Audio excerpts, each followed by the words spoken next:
Porque o cristianismo nada mais é do que uma dessas divisões do judaísmo. A gente não pode negar as nossas raízes judaicas. A pior coisa que houve no Sim, cristianismo porque Jesus era medieval, judeu. E aí, exatamente. a pior coisa que houve no cristianismo medieval é dizer que ser cristão é não ser judeu.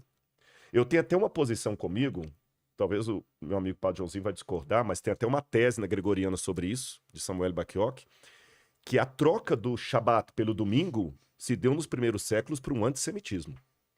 Quando você pega algumas igrejas cristãs ali que queriam a todo custo provar que eles não eram judeus. E começaram então a se reunir num dia depois do Shabat. Mas Paulo, na época, já sentia essa dificuldade, Joãozinho, de testemunhar para um judeu o que aconteceu com ele de Yeshua. E Paulo descreveu o seguinte, em 1 Coríntios 1, verso 18. Certamente a palavra da cruz é loucura, né? E ele fala o seguinte, nós pregamos a Cristo crucificado, escândalo para os judeus e loucura para os gentios, tá certo?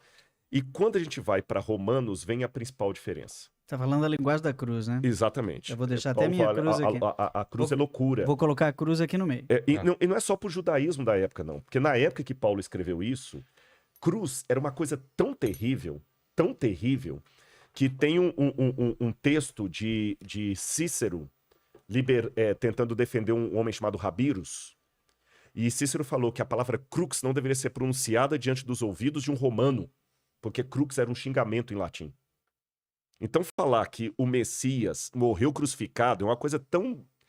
Na época era uma mentalidade tão ridícula como se eu falasse que um homem santo de Deus morreu de overdose. Caramba. Ninguém pesado, aceitava né? isso, era muito, muito duro. E maldito é aquele que morre no madeiro, tá lá na Torá. E Paulo dizia o seguinte, Romanos 5, verso 12. Porque assim como por um só homem entrou o pecado no mundo, e pelo pecado veio a morte, assim também a morte passou a todos os homens, porque todos pecaram.